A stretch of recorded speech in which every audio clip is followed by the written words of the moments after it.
And a very pleasant Monday afternoon. Ryan Grant, look at that handsome face. One of the best looking men in mortgage is joining me on One on One. How are you, man? Doing great, man. How are you? I'm good. It's really, really nice to see you. I appreciate the Yeah. time that you're going to spend with me. We got a lot to talk about.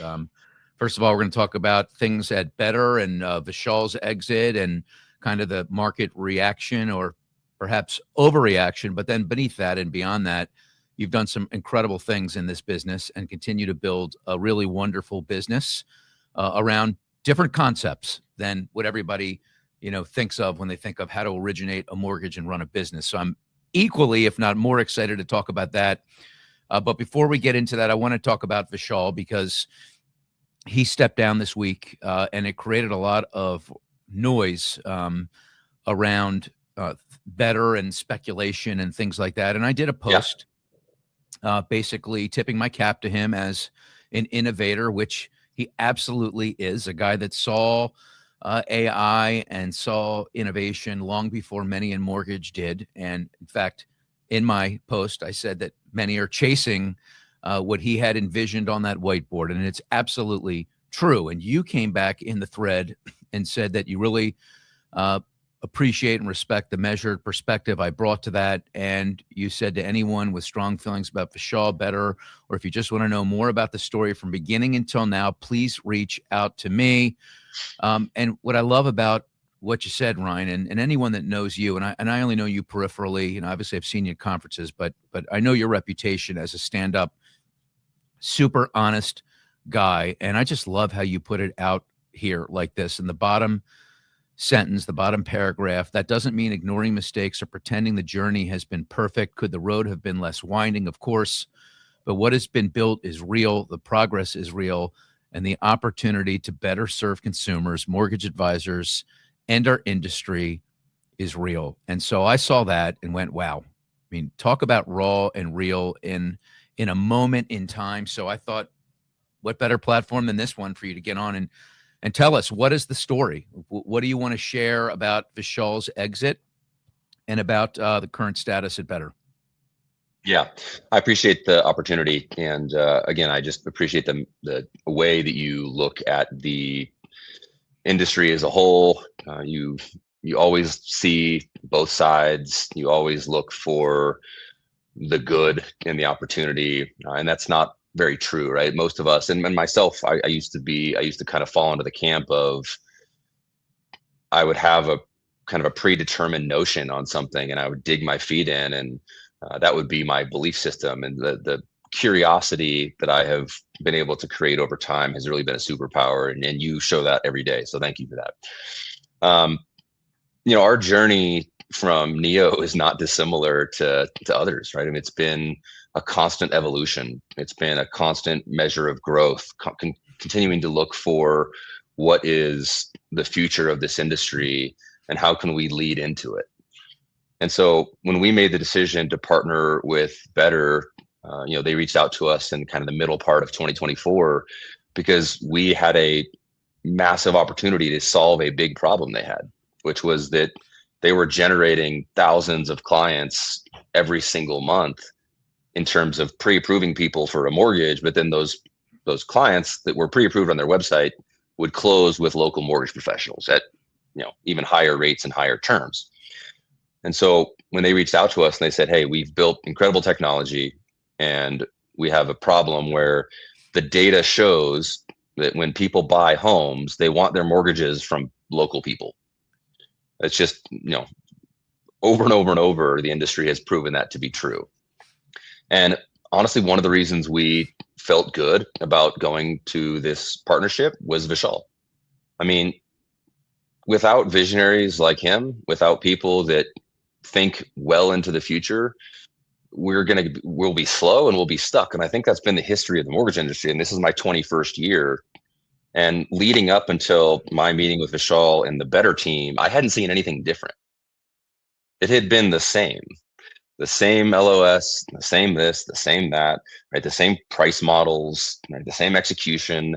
We're out there shaking hands, kissing babies. And so when I saw his innovation and his vision for what was possible for a guy like me, that was very inspiring. And I can't tell you all the things that led up to where they were to that point, but I can tell you, what he always shared with me was, look, when he went to go get his mortgage, he experienced the worst of the mortgage industry, right? He went to Lending Tree. He just didn't know what to do. And so his experience was, wait a minute, if this is what the mortgage industry is, I can disrupt this thing. Because he didn't really know what a modern day 2026 mortgage advisor does. Right? He knew what a 2013, 2014 call center loan officer on the Lending Tree lead felt like. And so if I was him, I can't say I wouldn't have done the same thing, right? Try to use my knowledge of fintech to disrupt this entire market. But when we met with him and when we sat down in his conference room and we showed him the Neo experience, right? What a consumer gets when they work with a mortgage advisor that is highly financially literate, that is incredibly emotionally intelligent. And then what we commit to that consumer long-term, you could see his wheels turn and he goes, wait a minute. So for like a quarter point more in rate, I can get everything you just talked about. And he's like, I would do that all day long. All right, and right then you can see him make a decision that he should stop building technology to replace the originator and start building technology to empower the local mortgage advisor to go be more of that person, right? To be more human, to be more educational. And that was, something that no other mortgage company owner or leader had really thought through before, right? I thought about it, but I didn't have the technological capabilities to even come close to it. So I give him a lot of credit for that. So were you surprised that he stepped down? I was. I think all of us were, right? We didn't know.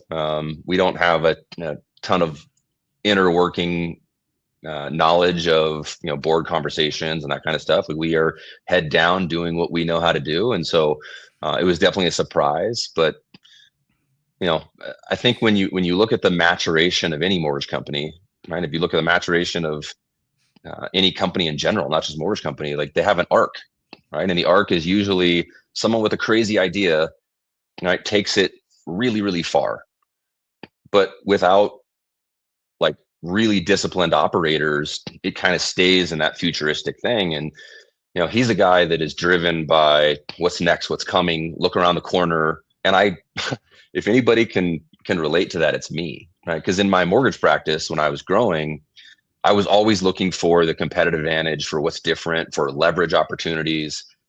And early in my career, my business kept stalling because I didn't have an operator, right? And then I found Jeanette Lee and Darcy Gonzalez and a lot of these other great operators. And I was able to go be me in the future. And they were able to go make sure that the current state of what I was talking about was executing at a high level.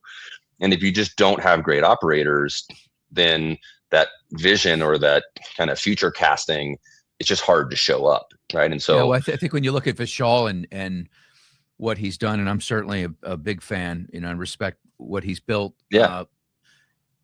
And where you are right now, right? Like you went to a company that's on the very cutting edge of technology, and there's a lot of discomfort there because the majority of us don't look at the transaction and aren't thinking that we can get to the place where, for instance, Tin Man or better already exists. So people like to take shots, and I sensed in your response to me in the LinkedIn post that I just shared that you understood that there was a flurry of reactions from people. So this is your opportunity now, because you said, hey, if anyone has any questions, let me set the record straight. Like, what did you hear that you want to set the record straight on? I think there was just a lot of people. I mean, I saw comments that were like, they were never going to make money. This was never going to work. They were always the low price leader. You can't just always focus on the vision and the future. You can't just take investors' money and not make money. And it's just like, if you're really that curious, like if you're willing to take the time to read Greg Sher's post, right? To read the articles and the Housing Wire stuff that's coming out, and then to go on and take time and comment. Like, we're all busy people. If you're willing to do that, maybe be willing to just ask like more appropriate questions, right? To be more curious, because what they were when they started, what Better was when they started, is very different than what they are today. right? The frame of the mortgage industry for them is different. The entire addressable mortgage market is different, right? The partnership opportunities they're creating are massively different. And so like this not only can work, but I'm really confident that it will work. Hey, you mentioned ask the right questions, and here's a picture of you and Vishal both smiling ear to ear here. What's a question that people aren't asking that maybe they should have asked, or yeah, so what's the path to profitability look like, right? Because obviously Better hasn't been profitable, but if you look at a lot of kind of early phase tech companies like Tesla or Amazon, I mean, people weren't betting on Amazon continuing to sell books, right? They weren't betting on Tesla just continuing to sell cars. Both those companies evolved into many different verticals, right? And that's really what's happening in Better right now. It's just we have to get very disciplined on the execution of some like things that take short periods of intense discipline and concentration for that next unlock for the next phase. And I can tell you we're experiencing that real time every day, right? The engineers are rolling out new versions of our platform every day, new enhancements, new opportunities, and we're getting new partnership opportunities every day. Credit Karma, Coinbase, OpenAI. Like, I would much rather live in that world than the world where my organization is stagnant. Right? Yeah, Or there's they a lot talk of those about out. There's a AI. lot of those out there. Yeah, there's a lot out Yeah, there. they A lot talk of about people talk AI. about Oh, AI. well, You're we're doing actually this and we're living it. doing that. It's like Yeah, I'd much rather break some shit along the way yeah. in the pursuit of getting there as opposed to just hitting the buzzwords. Yeah, but it's windy. It's windy in there. Yeah, There are gusts of wind. I'm sure yes. because you're right on the edge of that sphere. It feels like some days a Category 5 hurricane is approaching more than most of us, right? Because you're right on the edge of innovation. So how do you communicate with your team? You have quite a few employees, and they read the headlines. They see the rumor mongerers. What kind of challenge does that present for you as a leader to say, hey, it's all good. This is just, part of the journey? First of all, I'm incredibly fortunate to not have to lead our organization alone.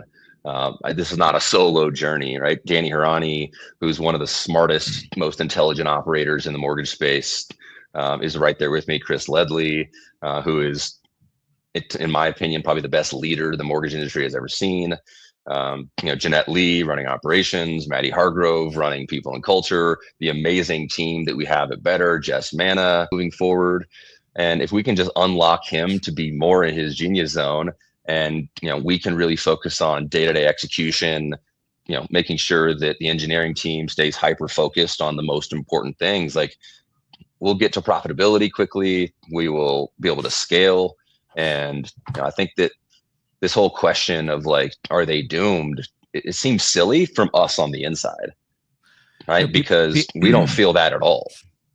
So, I'm wondering in your eyes, like when you met Vishal and you sat down with him, you talked to him, and you obviously had heard about the way he handled the layoffs, years ago, right? And he got kind of a stained reputation for that. And my opinion is that, look, everyone makes mistakes. And especially in that moment, it was a very human moment for all of us in the business. In fact, we had margin calls of $3, $4, $5, $6 million. We may have gone down to our last, couple of payrolls. I think a lot of people did. So I'm not sure we were all thinking clearly. But what I really respect about Vishal is that when I had him on one-on-one about 10 months ago, this same very program that you and I are on right now, and I asked him about that period of time and if he had any regrets, he just stepped right up to the plate. I just want to share what he had to say, and then I'll ask you one more question about him, and then we'll jump into Tin Min and what you're seeing there. I totally fumbled that. I didn't do a good job of being an empathetic leader to the people that were letting go, and there obviously were major decisions that I had to make at that time, but I could wish I had done it differently. So, I mean, it's not like he's not willing to own his mistakes. What are some of the biggest misunderstandings about Vishal Garg? Hey, what's funny, Greg, is that in 2020, Better was not on the top of my Christmas card list. They were taking my clients left and right. Right, it was taking me 4 to 6 months to close refinances in 2020. Right, just because of the sheer amount of volume and our company's turn times on refi. And so I would get calls from clients where I was kind of in the middle of trying to get their refi done, and they're like, "Hey, just a heads up, I closed with Better in 10 days at a half point lower than you." And I'm like, "That's impossible." Right, and so I just created this vitriolic kind of approach to Better, where I'm just like, I do not like that company. Right, so then when that happened, when it made every headline when Vishal laid those people off, all it was for me was an enforcement of like, see, we're the good guys, they're the bad guys. So I was very much on that train with the rest of the mortgage industry, which is why when they reached out to us in 2024, I thought it was a pretty laughable moment. I'm like, that's like asking Danielson to go train with Cobra Kai. Right? Like, this is a very polar opposite cultural organizations. And luckily, my business partner, Danny, who I give a ton of credit to, he was like, look, let's just stay curious. It's one of our ethos. Worst case scenario, we go out there, we get to meet them, we understand what they're doing, we learn what we need to do, and no harm, no foul. And I was like, all right. So like begrudgingly, I went to that meeting, and that was one of the first things we asked, right? Is like, hey, like, not a good look. What happened there? And he stepped into it the same way that he mentioned to you. But what I realized at the time was that he is a very heart-centered leader. And so he thought these are like, legal said, hey, we'll do it. HR said, we'll do it. And he was like, no, this is like my company. These are my people. Like, I should be the one to tell them. So it came from a place of like real passion and, ownership. It's just the execution was poor. Right. And he owns that. Right. And so I think for me, it was understanding the why, not necessarily the what, that was helpful for me to understand it. And then the more I got to know him over the years, it was just understanding like he is so passionate about creating better affordability for the consumer, right? Creating more opportunity for more people to own homes, for cutting out so much of the bloated cost that we have in this space. Like it costs us $13,000 as a mortgage industry to create a PDF. That's what we're creating, is a document, right? For 13 grand. You can build a car with rubber and oil and gas and metal for less than that, right? And so he is a technologist at heart, right? And if he sees the opportunity to strip out a bunch of unnecessary cost, he's going to take it, right? And yeah. I believe that, because when I think of the future of the mortgage industry, I think whoever is able to lower the cost of fulfillment to create a more competitive yet still profitable mortgage product, combined with a long-term commitment and access to the consumer, is going to win this industry hands down, like by a mile, right? So I needed that for me and our team, because there was no way for us to win without it. There's a narrative out there, and I want you to answer the narrative, because you've been in mortgage so long and had some of the best success that anyone's had in the last couple of decades. So hats off to you. Thank you. The narrative is that people from the outside of mortgage just don't understand. They don't understand what it really, really takes to connect with the consumer. And for some people, they'll look at Vishal's exit and go, yeah, another guy from the outside that came in and couldn't get it done. And now you've got Daniel Lewis, a hedge fund boss, coming in to take his seat. So like, what is your answer to that? Like, if you want to touch on any challenges that has presented, just tackle that question for me. Yeah, and I want to be very respectful to the mortgage industry and to the trailblazers of the mortgage industry for the last 40 years. But Better has really been around like 2014, 2015. So calling someone an outsider after being in the business for 12 years seems strange. Fair. Yeah, because everyone's got to start somewhere, right? Yeah, like so it's not like he just woke up in 2020 and created Betsy. Like, he's been doing mortgage for a long time. All right, that's noted. Now, that is officially on the record, my man. Yeah. And I would be really curious, is the mortgage industry the same as it was in 2014 as it is in 2026? Not really even close, right? The environment's changed, the addressable audience has changed. And so what we have developed in the mortgage space in the history of the mortgage industry is not great. We are literally still selling the exact same product, right? Just a mortgage to the consumer that we were selling in the 80s, like well before my time, right? We're just doing it a little bit differently, fractionally differently, but we haven't lowered the cost, right? I was talking to an underwriter the other day and they're like, look, when I was on other loan origination systems, I would have preferred the paper file. I could go through it much faster than, I'll just say, Encompass or any of the other ones that are out there, right? And he joined our platform 90 days ago, and he was like, I will never go back. Like the speed, the efficiency, the effectiveness of having multiple people in a file, multiple people working on a file at one time, like everybody getting to the finish line together, the ability for AI to underwrite files that they don't have to underwrite while they can focus on the really important ones, the one that needs nuance and experience. Like that doesn't exist outside of this platform. Yeah. So let me ask you this question. Do you believe that we could automate the mortgage process so well that being inside of communities, being across the street from the high school and a mile from the Starbucks isn't going to matter to the buyer as long as they have in terms of dealing with a loan officer that's rooted in the communities, right? Let me clarify that. Like, do you think we're going to get to a point where that's not as important as a process that flies through easily? Look, I think there'll always be a subset of people that will be okay with a humanless interaction experience, but I think that's going to be a very small subset of our addressable audience. Yeah, so we agree there. So the question is,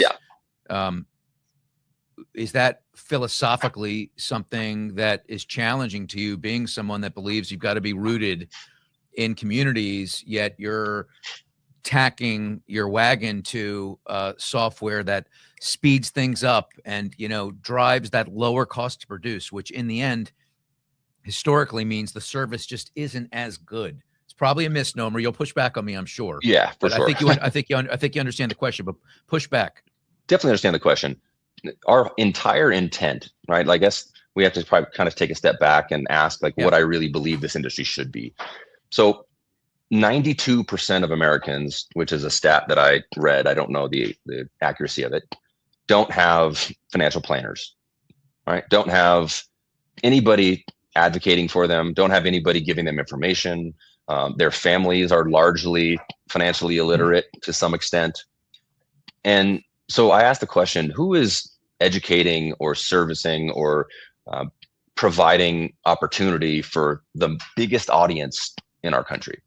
And the answer is no one, right? Because 92%, they don't have enough money for a financial planner to take the time to manage, a small amount of wealth.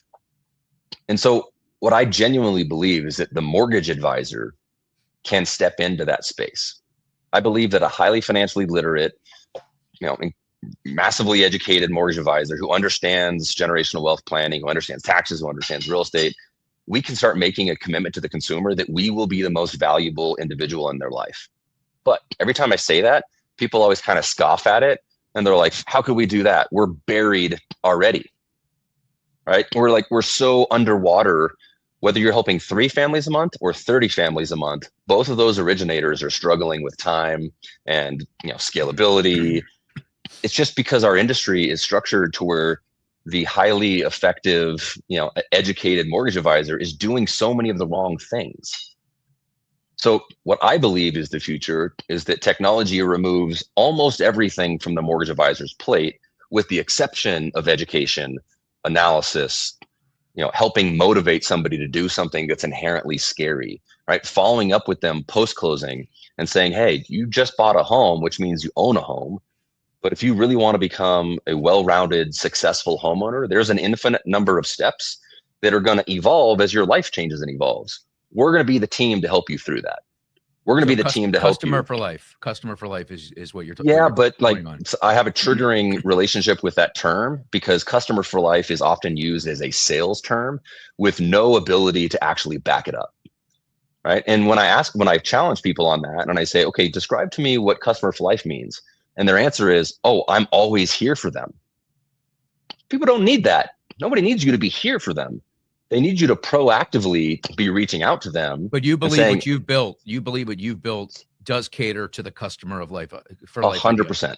Okay. We have an entire team of post-closing, we call them client success managers, right? That are committed to executing on our long-term client commitment, our technology, the apps that they use, the financial apps, like all of it is built around helping the consumer for the next 30 years, not just the 30 days, because there's more value in the next 30 years. But what I kept hearing from 2018 to the time we joined Better was, we just don't have time to do this, Ryan. We want to be the mortgage advisor you're talking about, but we got to chase docs and we got to follow up. And we got to talk to the underwriter and we got to do this and we got to do that.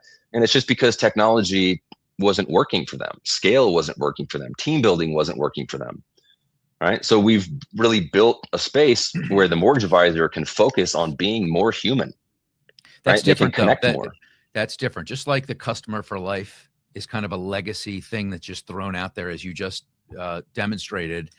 There are a lot of legacy companies out there that just don't know how to think that big or don't know how to push the envelope.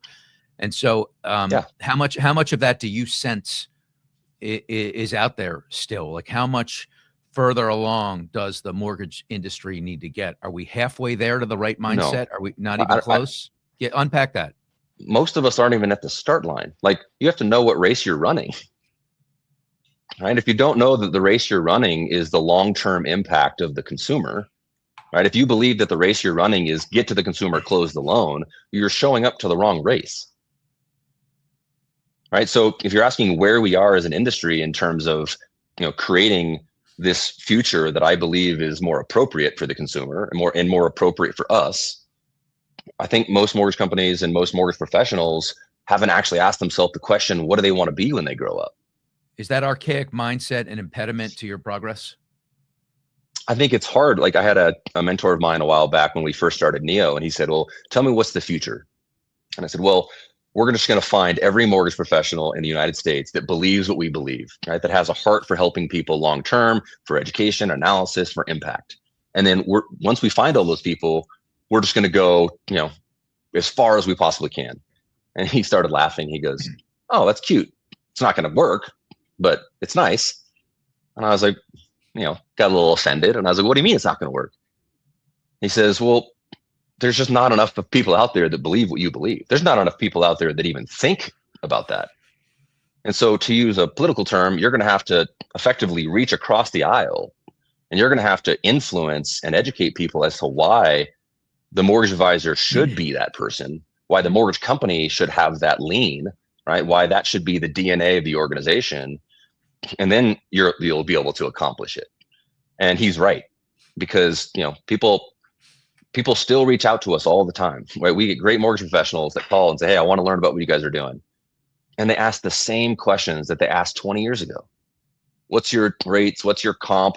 Do you have good, do you have good operations? Do you close fast? What are your mortgage products? And I'm like, you're asking the wrong questions. Yes. What are the questions they should give me 3 questions LOs should be asking. What is the availability for you to help my business scale technologically and team building wise? Right? Like, do you have that blueprint for me to help more families in the same amount or less time? All right. That's one. I know I'm putting you on the spot. Yeah, no, I'm fine with it. Number 2. But you're good, but you're good like that. I've seen you on stage. You fly like an eagle, baby. Come on. Number 2 is, what is my differentiated value proposition? Right? In a world where every mortgage professional says the same exact thing to every client, right? Which ultimately means we're racing to the bottom, because if our value propositions are the same, the only differentiator is going to be cost or price. So what can I say if I'm a member of Neo or Better that I can't say at any other organization, right? That my client will find value in and my business partners will find value in. Cool, great, let's have that conversation. And then the last one, and I think the most important one, is, what does this look like for the future of my family if it's successful, right? Will I have ownership? Will I have equity? Will the economics be aligned, right? Or will I just show up to work every day, starting at 0 every month, and have to work my way to a comfortable life, but not a generationally wealth changing life? Like, those 3 things should be the questions that people ask. And then you can build something incredible from there. Yeah. So good. I appreciate you sharing those 3 nuggets. So if you believe that the loan officer of the future is one that leans heavily on being a genuine advisor, someone that can help along the journey, financial literacy wise and otherwise, I mean, I know you have that vision, and it makes sense. And I believe, as you believe, that is going to be the originator that soars in 3 to 5 years. But and that's good at a high level. But in practicality, like we just said, there's tons of legacy in this space. And so, I'm wondering what you think the loan officer field is going to look like in 5 years. I think it's a question of, are you curious enough to think through, do I give up good or great for amazing? Okay.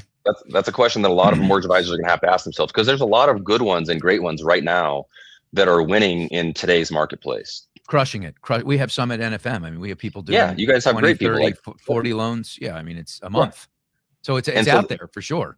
100%. Right. And I think that will probably continue for some time, because market share is not going to spread evenly, right? It's going to disproportionately go to the higher producing teams just because of the flywheel effect. But there will be a point when the market starts telling those teams that are running the same playbook that we've been running for 20 years, what you're doing is not going to work anymore. You're not going to get to the consumer at scale enough. Right? You're not going to have efficiencies. You're not going to lower the cost of fulfillment enough to stay competitive. You're not going to have a value proposition enough that's going to be differentiated. Right? There's going to be a lot of things where that same person who might be helping 20, 30, 40 families a month today might look up too late and get curious too late and realize now they're on the wrong side of where the industry is headed to. Right? And my goal is to take it there. Got it. Well, you mentioned the flywheel. And so when I think of the flywheel, I think of companies that are trying to get all-encompassing cradle to grave experience all the way down to utilities and staging and all those things, and servicing and everything in between. So are you a believer that that's where this industry is headed, that the majority of consumers are going to be controlled in one ecosystem? And is that good for mortgage, whether you think it's going to happen or not? Is that good for the consumer, rather? I think in a utopian world, it could be great for the consumer, but I don't think we live in a utopian world, right? We live in a world where there's a lot of moving parts, there's a lot of variability, and the target changes. I mean, we get those companies reaching out to us all the time. Hey, we do utilities, we do this, we do that. You can build this all-encompassing platform, but in my 43 years, I don't know if I've ever at one point met one company that did more than one thing well. Okay. Right. Now you could, and there's a potential for it, but the amount of education, the amount of emotional intelligence, the amount of information, the amount of data that it's going to take just for us to pull off being a highly valuable financial services professional in that client's life is going to be massive. Right. And then if you try and put on top of that all the other building blocks of utilities and moving companies and insurance and managing their assets and all the other things, I think we can touch those, but I don't know how great we could be at all of them. So you've been in the industry a pretty long time here. I'm looking at your storied career here and going all the way back on LinkedIn here, and I'm having to scroll quite a bit. So 2005 is when I started. Yeah. Account executive at Ameriquest Mortgage Company, regional manager, SB Financial, president, CEO, Grant and Lattimore Financial. And so you worked your way up to the extent that one day you decided, hey, I'm gonna have my own brand. I'm gonna be the president at Neo Home Loans, and I'm gonna create this buzz and this culture. And I've heard good things. And so I want to know what you've learned along the way about what the secret sauce is to creating an environment where people feel cared for. Yeah, that's a really great question. I think that leadership is not an innate skill. It's not something you're born with. Right? The term, born leader is kind of laughable for me because I was definitely not that.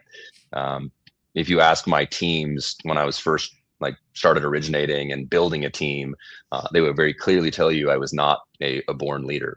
And I think it's a learned skill. And I think that over time, you understand that if you're going to build something special, you need to think about who you're building it with, not just how you're going to do it, right? Straight from the book, Who Not How. I think surrounding yourself with people who are infinitely smarter than you and better than you in almost every aspect of the business is something that we should strive for. But I think a lot of people try and put too much on their own shoulders. They try and, be everything to everyone. They try and be great in so many different areas. And, a good example of this is Chris Ledley. Like when we first started Neo, my experience with, management in mortgage was not great. I had a lot of managers, but I had very few leaders. And so when Danny and I were thinking through starting Neo, he was like, hey, you got to meet this guy, Chris Ledley. I think he can help us. And I was like, great. How much production does he do? And he was like, oh, he doesn't do any production. He's a regional. And I immediately shut it down. I'm like, we don't need more managers, man. We need doers. And he goes, just meet him. And so we played golf together. And by the fourth hole, I went to Danny. I was like, we need to get this Chris guy to come with us. Because I hadn't experienced leadership like that before. I didn't understand how important it is to think through everything and to think through all the variables and to really listen and connect with people well. And so I've learned a ton from him in that regard. And one of the things you said is that I decided to start a company to be president of. That was definitely not the case. What me and Danny and Chris and Mark and Josh and everybody who, Jeanette and Maddie and all the people who are in this thing, we just wanted to start a brand that meant something, right, to the consumer. We wanted a brand that actually, like when they heard it, they meant, oh, that's that company that does this. Because no other mortgage brand that I know of has a meaning to the consumer other than that's that place where I get a loan.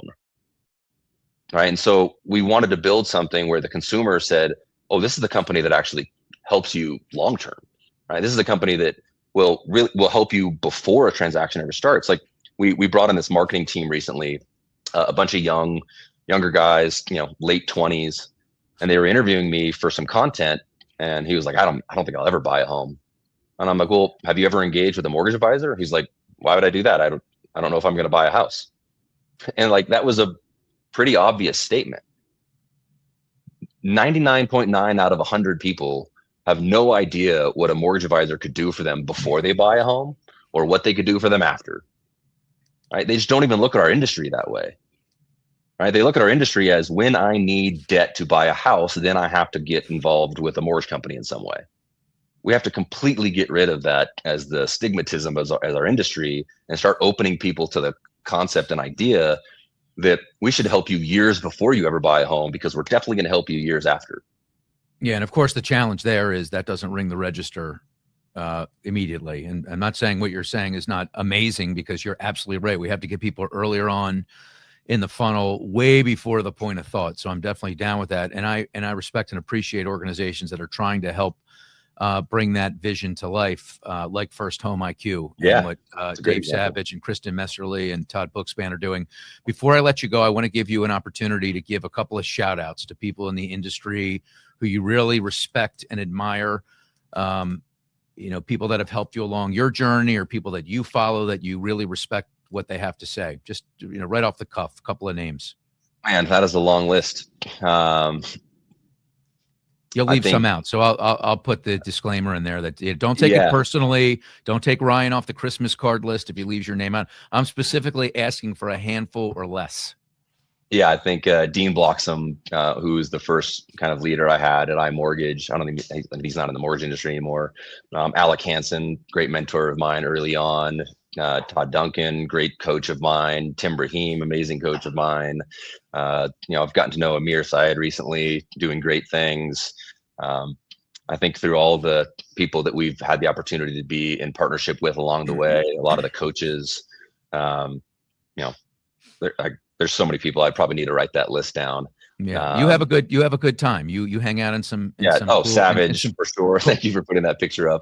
Savage. I figured we already covered Savage with. He's kind of Neo before Neo. Like he created this whole be a mortgage advisor, not a loan officer, so long ago.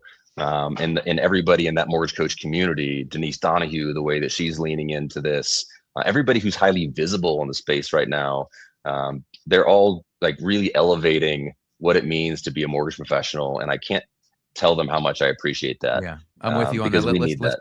Let's pop to this picture. What are we looking at here? Yeah, this is our divisional leadership team. So, these are division leaders at NEO. These are the people that lead our incredible branch leaders and mortgage advisors. This is our most recent division leader retreat that we just had. And nice backdrop. Yeah, it was a fun time. It looks like it. Let me throw up another picture here. What do we have here? Yeah, this is the NEO executive team. So Danny is our COO. Chris is our head of production, and kind of we call him like the leader of leaders. Jeanette, to my, I guess, left in that picture, she is, Jeanette has an incredible story. She started with me as a processor in 2015, and we worked together prior to that. And we were all in a little shoebox, tiny little place. We had like cardboard as our desks. And she's now the head of fulfillment for all of NEO and Better, $6-7 billion mortgage company, and incredibly well earned. And then Maddie she just won the Housing Wire Insider Award, and she runs our people and culture department for NEO and Better. Awesome. And nobody better in that space than her. All right. Any final words in any direction? I just want to say thank you to you. There's never been a time when I've seen you approach.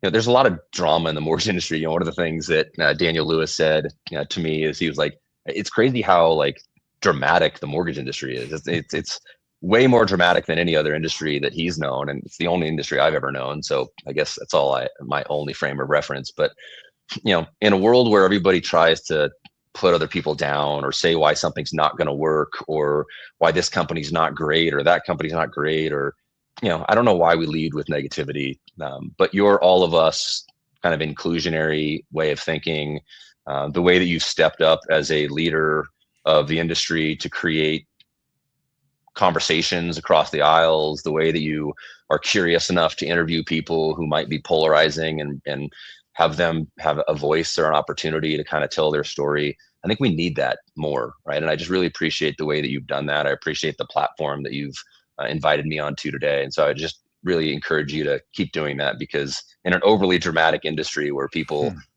need to be more curious and less rooted in their current convictions, I think that you are a bright spot in that. So I just want to say thank you. It's very meaningful. I appreciate you saying that. It could be lonely out here. So that gives me that refuels my tank. I appreciate it so much. Ryan Grant, co-creator, divisional president, NEO Home Loans, powered by Better. Continued success to you and your incredible team, and look forward to following up with you here shortly. Thanks, man. I'll see you next week. Yep. Enjoy the rest of your Monday, everyone. Bye-bye. All right. Bye-bye.